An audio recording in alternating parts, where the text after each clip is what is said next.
রাজ্যের সব কেন্দ্রে তিনি তৃণমূলের প্রার্থী। পুরুলিয়ার মানবাজারের সভা থেকে বার্তা মমতা বন্দ্যোপাধ্যায়ের।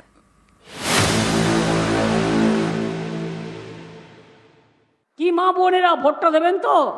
ভুলে যান কে আপনার প্রার্থী, মনে রাখবেন আমি আপনার প্রার্থী সব জায়গায়। মমতা বন্দ্যোপাধ্যায় তৃণমূল নেত্রী, রাজ্যের শাসক দলের মুখ। 15 বছর ধরে মমতাই পশ্চিমবঙ্গের মুখ্যমন্ত্রী। তার নেতৃত্বে রাজ্যে ক্ষমতায় তৃণমূল। 26-এর ভোটে সব আসনে প্রার্থী ঘোষণা করে দিয়েছে ঘাসফুল শিবির। দলের হয়ে প্রচারে নেমে গিয়েছেন তৃণমূল নেত্রী। রবিবার তিনি পুরুলিয়ার মানবাজারে সভা করেন। সেখান থেকে বলেন সব কেন্দ্রে তিনি তৃণমূলের প্রার্থী।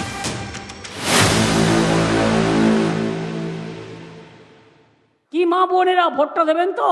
ভুলে যান কে আপনার প্রার্থী, মনে রাখবেন আমি আপনার প্রার্থী সব জায়গায়। সরকারটা আমরাই করব। জয়ফুল মানে তৃণমূল, আর তৃণমূল কংগ্রেসই ক্ষমতায় আসবে। বিজেপির চক্রান্ত সব হবে ব্যর্থ। মানুষ মারার চক্রান্ত সব হবে ব্যর্থ। দাঙ্গা করার চক্রান্ত সব হবে ব্যর্থ। ভোট কাটার চক্রান্ত সব হবে ব্যর্থ। যখনই দল কোনো না কোনো নেতার কারণে সমস্যায় পড়েছে, তখনই ত্রাতা হিসেবে এগিয়ে এসেছেন মমতা। 2016 সালে বিধানসভা ভোটের আগে প্রথমবার তিনি বার্তা দিয়েছিলেন 294 আসনেই তিনি প্রার্থী। ক্যান্ডিডেট হচ্ছে মমতা ব্যানার্জি, 294টা সিটে আমি প্রার্থী। ক্যান্ডিডেট হচ্ছে মমতা ব্যানার্জি, 294টা সিটে আমি প্রার্থী। 2021 সালেও একই সুরে বার্তা দেন মমতা। লড়াইটা মনে রাখবেন, আমার সাথে বিজেপির লড়াই হচ্ছে। কে প্রার্থী দেখার দরকার নেই, 294টা আসনে আমি প্রার্থী। আমি আপনাদের সব জায়গায় পৌঁছে যাব, মাথায় রাখবেন। এবার 26-এর প্রচারেও তিনি বুঝিয়ে দিলেন সব আসনে তৃণমূলের মুখ একজন, মমতা বন্দ্যোপাধ্যায়।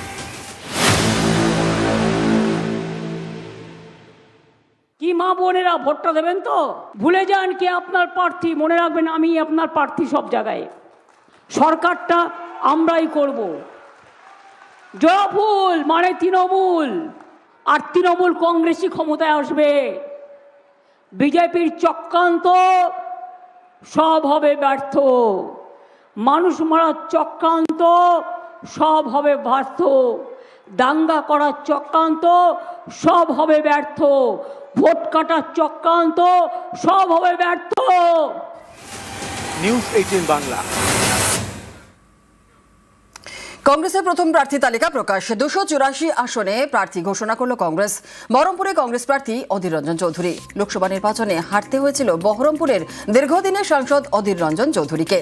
আর এবার বিধানসভা নির্বাচনে বহরমপুর কেন্দ্র থেকে প্রার্থী অধীর। মালতীপুরের প্রার্থী মৌসম নূর, চাকুলিয়ার প্রার্থী আলী ইমরান রামজ ওরফে ভিক্টর, আর ভবানীপুরের প্রার্থী প্রদীপ প্রসাদ।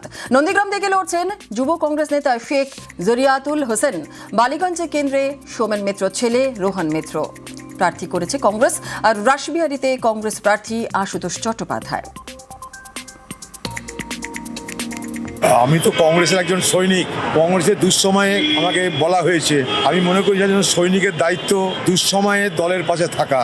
তাই আমি কোনো দিক চিন্তা না করে দলের পাশে থাকতে এবং বহরমপুরের মানুষের স্বার্থে, মুর্শিদাবাদের মানুষের স্বার্থে আমি মুর্শিদাবাদ এবং সেই সঙ্গে সঙ্গে বিশেষ করে বহরমপুরের আওয়াজ হতে চাই। সেই জন্যই আমি নির্বাচনে অংশগ্রহণ করছি। দল দেখুন আমাকে অনেক বড় দায়িত্ব দিয়েছে এবং আমি দলের কর্মী হিসেবে আমার 100% দেবার চেষ্টা করব। উত্তর মালদার আমি 2বার সাংসদ ছিলাম। দল আমাকে সুযোগ করে দিয়েছিল মানুষের দুঃখে সুখে মানুষের পাশে থাকার। তার মধ্যে মালতীপুরও একটা গুরুত্বপূর্ণ এলাকা ছিল, যেখানে আমি প্রচুর কাজ করেছি। আমি বিশ্বাস যে আমরা যখন নামবো, মানুষ এর আগেও কংগ্রেসের পাশে ছিল এবং এই 2026-এর বিধানসভা নির্বাচনে কংগ্রেসের মালদা জেলায় খুব ভালো রেজাল্ট হবে এবং মালতীপুরে অবশ্যই আমরা জিতব। ফের বিধানসভা ভোটের লড়াইয়ে অধীর রঞ্জন চৌধুরী। দীর্ঘ 30 বছর পরে 1996 সালের পরে 2026 পার্টি বলছে ভোটে দাঁড়াতে। আর আমি তো বহরমপুরের এমপি ছিলাম, মানে আমি তো বাইরের কেউ ছিলাম না। হ্যাঁ, অস্বস্তি তো একটা লাগবে। এতদিন একটা এমপি ভোট করেছি, হঠাৎ করে এমএলএ ভোট করতে। আমি পার্টি না, পার্টি যেখানে বলবে সেখানে আমাকে যেতে হবে।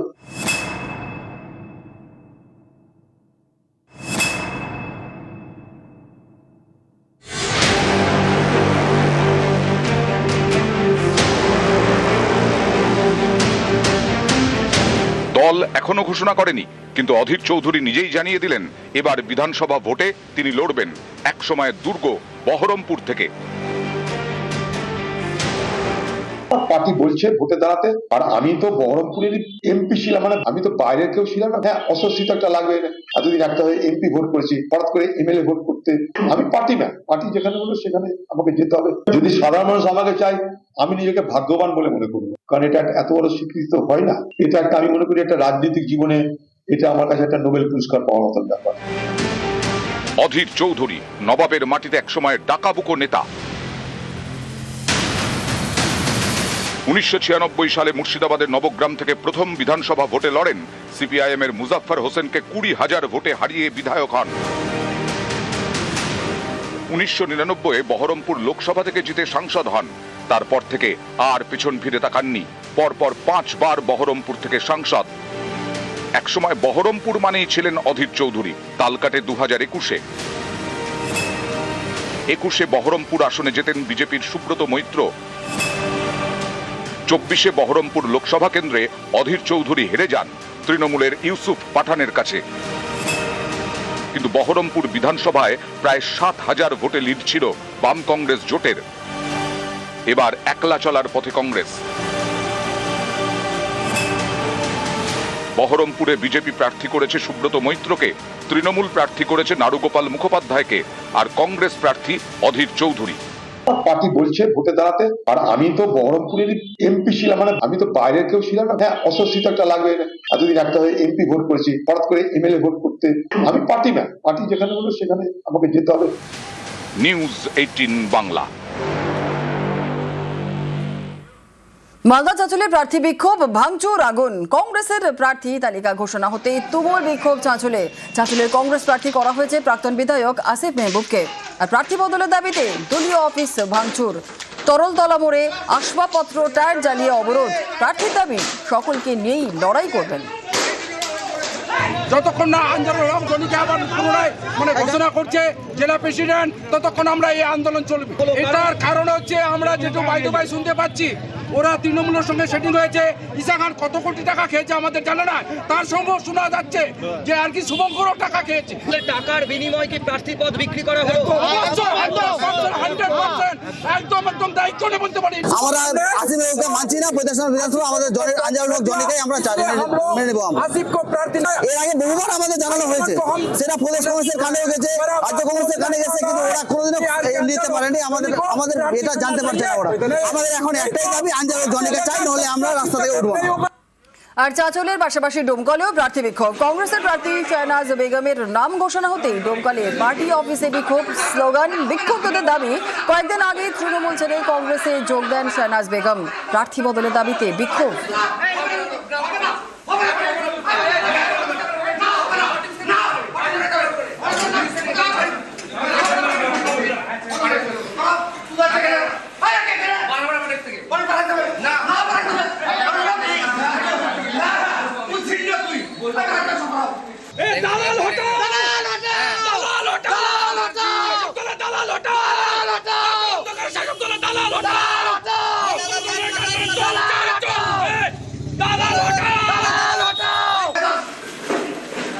ডোমকল কংগ্রেস, ডোমকলের যত সাধারণ কর্মী আছে, বুথ লেভেলের কর্মীরা সবাই আপনার শাসক দলের বিরুদ্ধে, কেউ জেল কেটেছে, কেউ মার খেয়েছে, বিভিন্ন জায়গাতে কেউ ফ্যামিলি ছেড়েছে, বাইরে রাতের অন্ধকারে বিভিন্ন জায়গাতে ঘুমিয়েছে।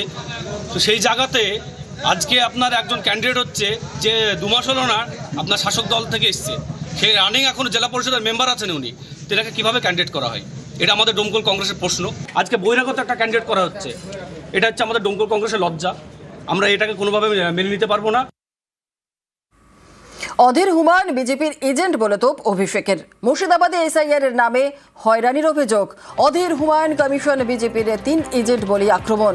আর 3 এজেন্টের বিরুদ্ধে তৃণমূল লড়ছে বলে বার্তা অভিষেকের।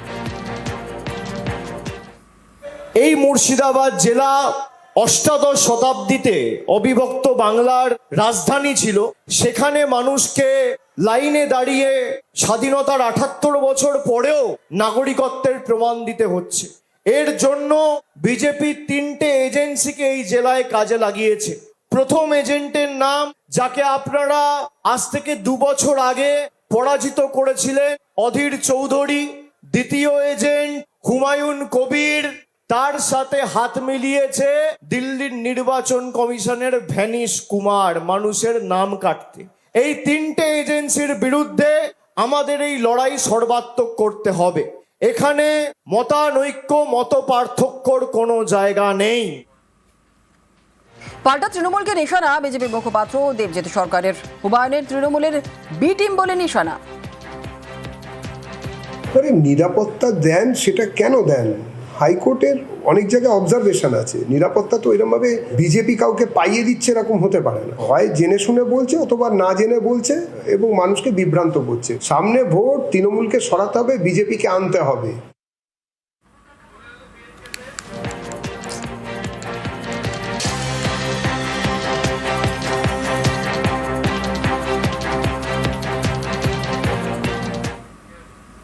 অধিকাংশ স্বাস্থ্যকর্মীকে ভোটের ডিউটিতে তলব। সবাই চলে গেলে হাসপাতালে পরিষেবা দেবে কে? নির্বাচন কমিশনের চিঠিতে উদ্বেগ বাঁকুড়া 2 সরকারি হাসপাতালে।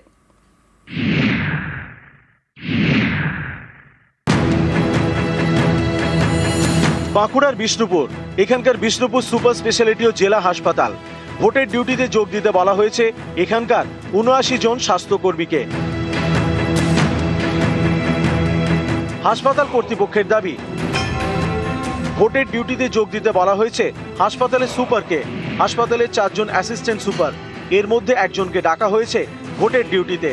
হাসপাতালের সিসিইউ স্টাফ 4 জন, সবাইকে ভোটের ডিউটি দেওয়া হয়েছে। 11 জন ফার্মাসিস্টের 10 জনকে দেওয়া হয়েছে ভোটের ডিউটি। সিনিয়র সিটিজেন ওয়ার্ডের নার্সিং স্টাফ 6 জন, 5 জনকে ভোটের কাজে ডাকা হয়েছে। 5 জন এক্সরে টেকনিশিয়ানের 3 জনকে ভোটের ডিউটি। ব্লাড ব্যাংকের 5 কর্মীর মধ্যে 4 জনকে ডেকে পাঠানো হয়েছে। হাসপাতালে 28 জন গ্রুপ ডি কর্মী, তাদের 21 জনকে ভোটের ডিউটি দেওয়া হয়েছে। কতজন স্টাফকে ডাকা হয়েছে? 79, তার মধ্যে সুপার আছে, অ্যাসিস্ট্যান্ট সুপার আছে, সিসিইউ স্টাফ আছে, সব ধরনের স্টাফ আছে। ইলেকশনের একটা ওই ডিউটির জন্য কল পেয়েছি, ইমার্জেন্সি স্টাফ আছে, তো আমরা সেগুলো এক্সামিশনের জন্য পাঠিয়েছি। এসেনশিয়াল স্টাফ তো আশা করা যায় হয়ে যাবে হয়তো। সবাই ভোটের কাজে চলে গেলে হাসপাতাল চলবে কিভাবে? কিভাবে মিলবে স্বাস্থ্য পরিষেবা? এ প্রশ্ন অনেকেরই। এখানে পরিষেবাটা ভালো পাচ্ছি না, স্টাফ নেই, ইলেকশনে সব চলে গেছে, ওই জন্য আমরা প্রবলেমে পড়ে গেছি। ট্রান্সফার করে দিয়েছে, গরিব মানুষ, টাকা পয়সা নেই, আমরা কি করে যাব? আমরা চাইছি এখানে ডাক্তার যেমন ভালোভাবে আমাদের পরিষেবা দেয় এবং স্টাফরা যেমন থাকে, সবাই ডাক্তার নার্স সবাই যেমন দেখে ভালোভাবে। ডাক্তার পাতিও তো সেরকম নেই, কিন্তু পরিষেবা তো সেরকম পাওয়া যাচ্ছে না। ভোটের ইয়াতে ডিউটিতে নিয়ে নিয়েছে, স্টাফ এখানে থাকলে ভালো হয়।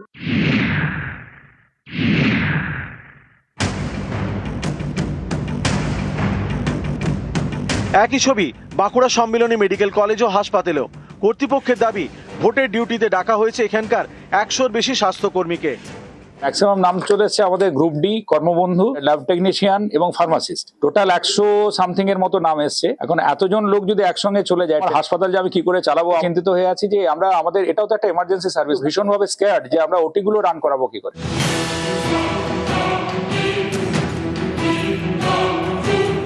স্বাস্থ্যকর্মীদের ভোটে ডিউটি। দিন কয়েক আগে এই নোটিশ পায় আরামবাগ মেডিকেল ও হলদিয়া মহকুমা হাসপাতাল। এবার একই নোটিশ পেয়ে নির্বাচন কমিশনের দ্বারস্থ বাঁকুড়ার 2 সরকারি হাসপাতাল। বাঁকুড়া থেকে দেবব্রত মণ্ডল ও প্রিয়ব্রত গোস্বামী, নিউজ 18 বাংলা। প্রদ অভিনেতা রাহুল অরুণোদয় বন্দ্যোপাধ্যায় তালসারির সমুদ্রে তলিয়ে মৃত্যু অভিনেতার।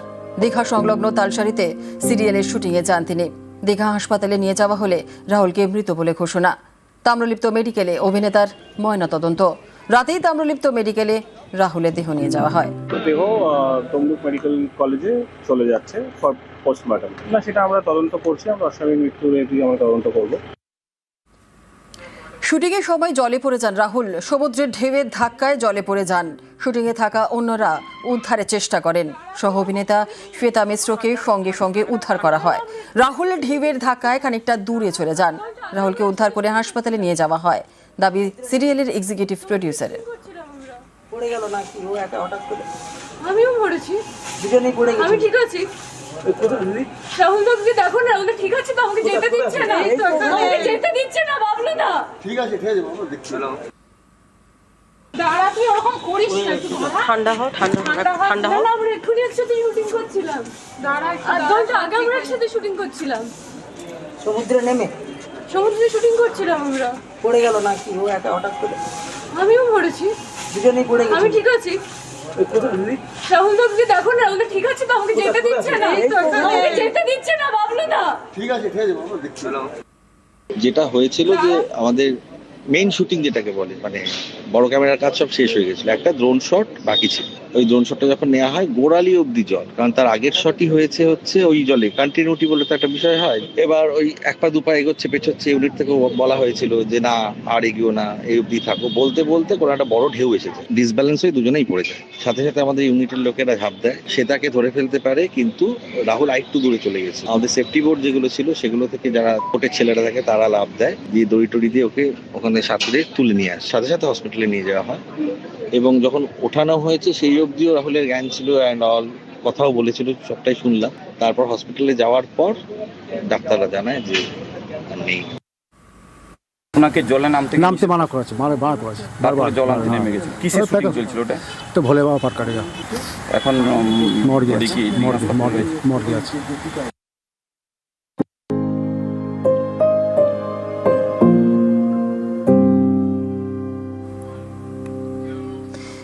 দু সালে চাকা দিয়ে ফিল্ম কেরিয়ার শুরু করেছিলেন রাহুল। তারপর 2004 আবার আসবো ফিরে ফিল্মে অভিনয় রাহুলের। তারপর 2008 চিরদিনই তুমি যে আমার ও জ্যাকপট আর চিরদিনই তুমি যে আমারে তুমুল জনপ্রিয়তা পেয়েছিলেন তিনি। তারপর ঠাকুমার ঝুলি নামের ওয়েব সিরিজেও কাজ করেছিলেন রাহুল। রাহুলের অকাল প্রয়াণে শোকস্তব্ধ সিনে দুনিয়া। অভিনেতা থেকে পরিচালক কেউই বিশ্বাসই করতে পারছেন না রাহুল আর নেই।